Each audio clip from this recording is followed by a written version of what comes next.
Section 1. You will hear a woman calling a community center to book a weekend workshop.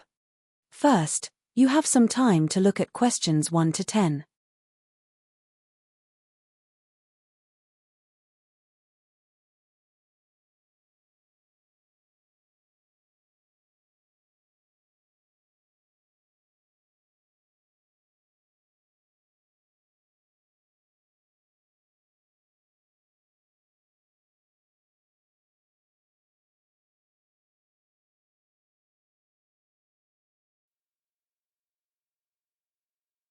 Now listen carefully and answer questions 1 to 10.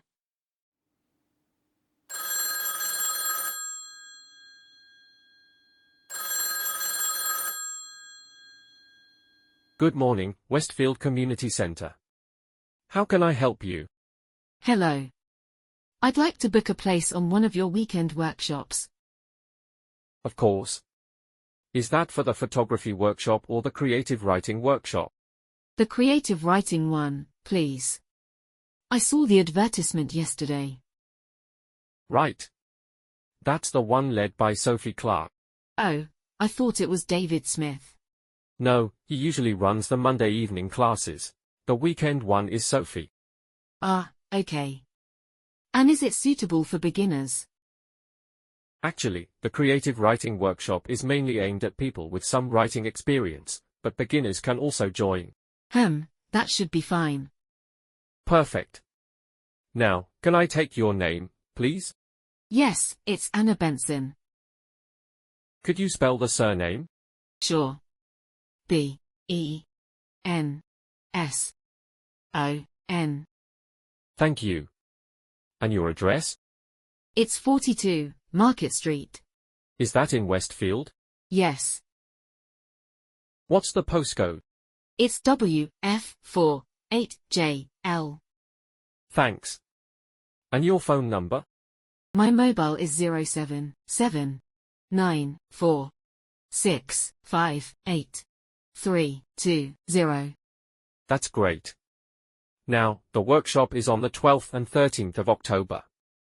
Is that still okay? Yes, I've marked it in my diary. It runs from 10 a.m. to 4 p.m. both days, and the fee is £85 for the weekend. Fine. Do I need to bring anything? Yes, please bring a notebook and a pen. And we'll also ask you to bring a short story you've written. It can be in any style. Oh, I think I'll need to write one, then. Don't worry, it doesn't have to be long. Right. And do I need to pay now? You can pay on the first day of the workshop. Perfect. Thank you very much. You're welcome. See you then. Now you have some time to check your answers.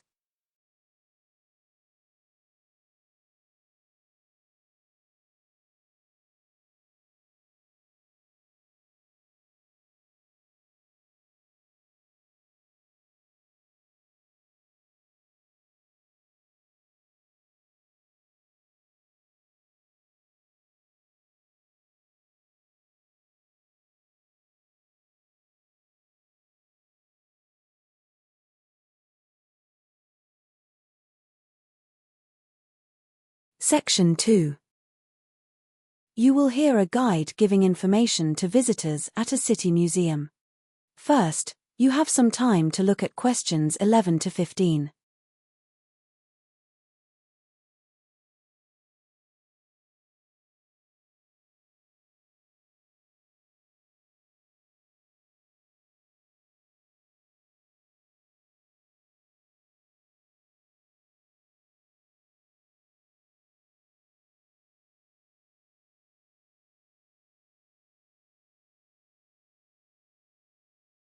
Now listen carefully and answer questions 11 to 15. Good morning, everyone, and welcome to the Harborne City Museum. Before you begin your visit, I'd like to tell you a few things about the museum and the facilities we offer. The museum opens daily at 9:30 a.m. and we close at 5:30 p.m., except on Mondays when we close slightly earlier at 4 p.m. We're open every day of the week except Tuesday, when the museum is closed to the public. If you're visiting with a school group, please make sure the students gather in the main hall when they arrive. That's where the guides will meet them before starting the tour. The whole visit usually lasts around 2 hours, including a 45-minute guided tour. After the tour, there's a picnic area outside at the back of the museum. It's a great spot where students can have their lunch. Now you have some time to look at questions 16 to 20.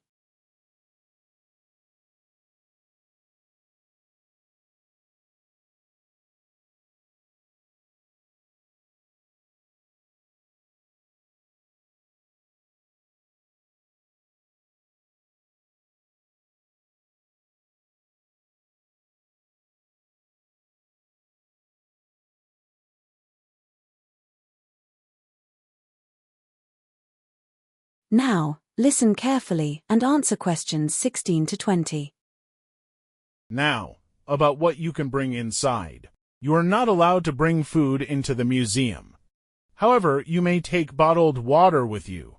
We also allow you to bring cameras as long as you do not use a flash. Small bags are permitted too, but please leave any large backpacks at reception. We don't allow any kind of pens, but we provide pencils if you need to take notes. Finally, worksheets related to your visit are welcome. In fact, we encourage you to use them.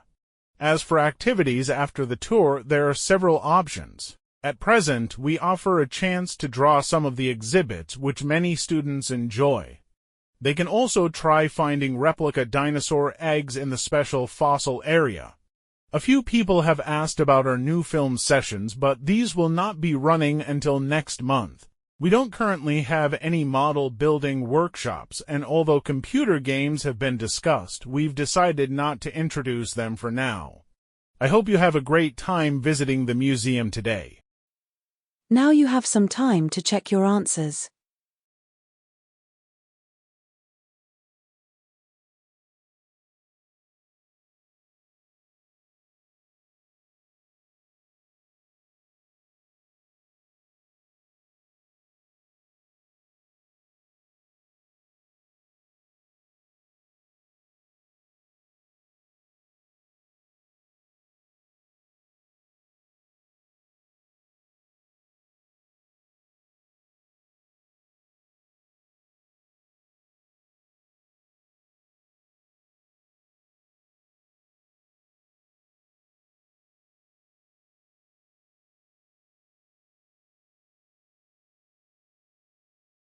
Section 3. You will hear two students, Maya and Daniel, discussing their research project with their tutor, Dr. Harris. First, you have some time to look at questions 21 to 24.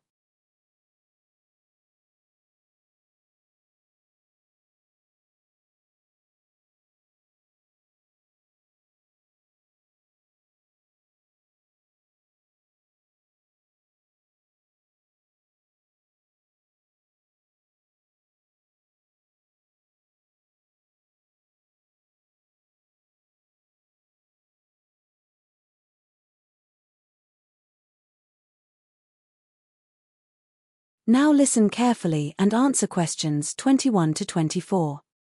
Now, Mia and Daniel, I've had a look at your research proposal on community recycling habits. Great. What did you think?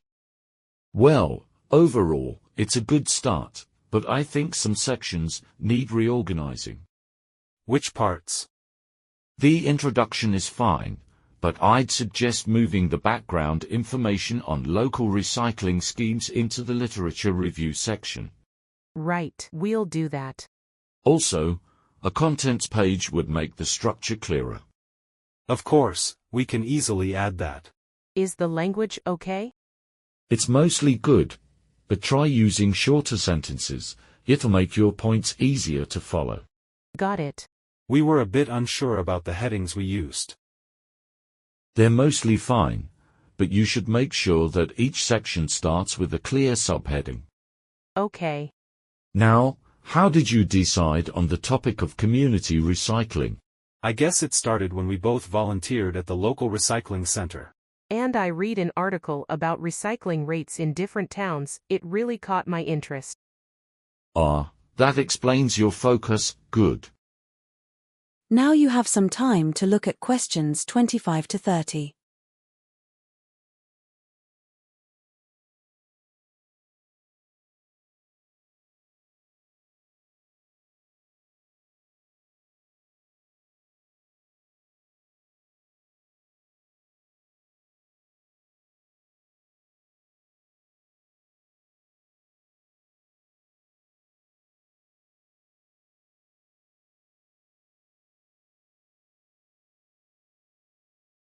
Now listen carefully and answer questions 25 to 30. We wondered whether we need to include all the data on national recycling statistics. I'd say only mention them briefly. The focus should really be on the local situation. That makes sense. Now, regarding your research content, I think it would be useful to add something on how recycling affects the environment. Sure, we can do that. We also thought about including some information on recycling methods used in other countries. Yes, that would give a good international perspective. Should we also mention economic benefits of recycling? That's a good point, but I prefer include a section on recycling, historical trends as rates over time. Great, we'll add those in. About the sample size, we're planning to survey around 500 households. That should be enough to give reliable results. And we're going to split the cost of the survey between us. Good idea. What about transport? You'll need to visit several neighborhoods. We're thinking of using bikes. It's cheaper and environmentally friendly. Excellent choice. Best of luck with it. And let me know if you need further advice. Thank you. Now you have some time to check your answers.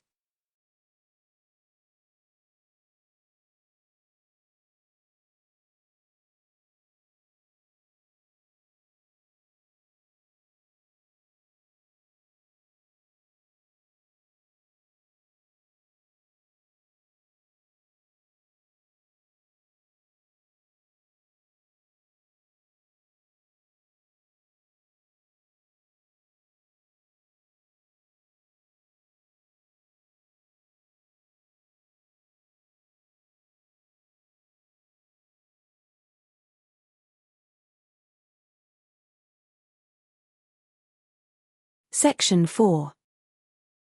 You will hear a lecturer giving a talk about key engineering innovations throughout history.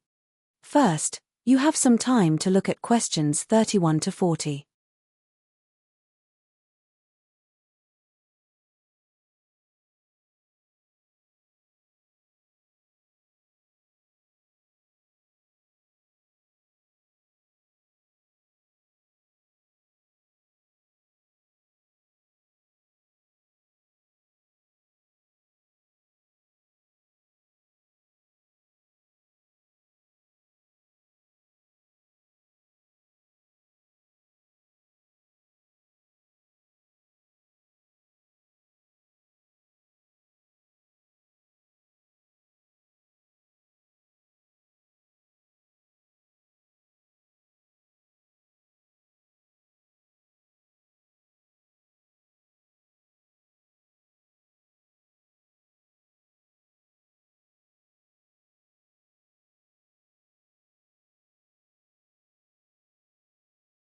Now listen carefully and answer questions 31 to 40. Good afternoon, everyone. Today we'll explore some of the major engineering innovations that changed the world.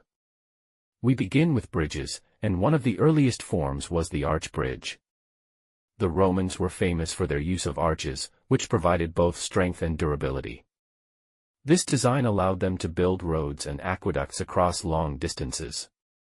Moving on to construction materials, a significant breakthrough came with the invention of concrete.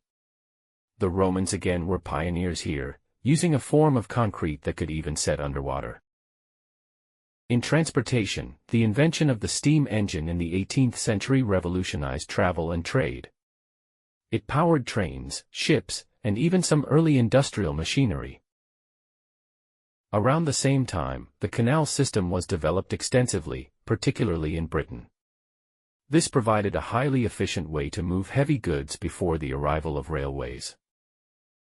Let's not forget communication.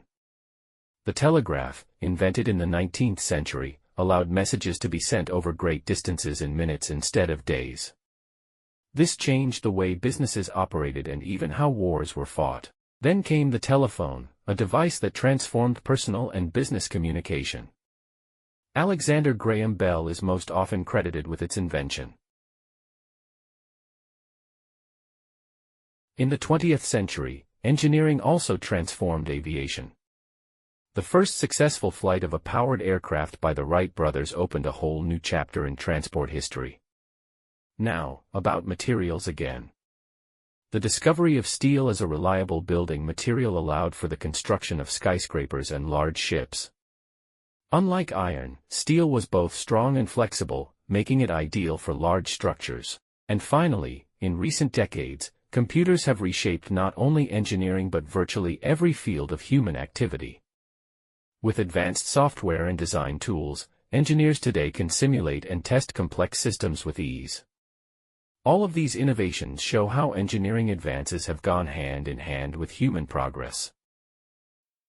Now you have some time to check your answers.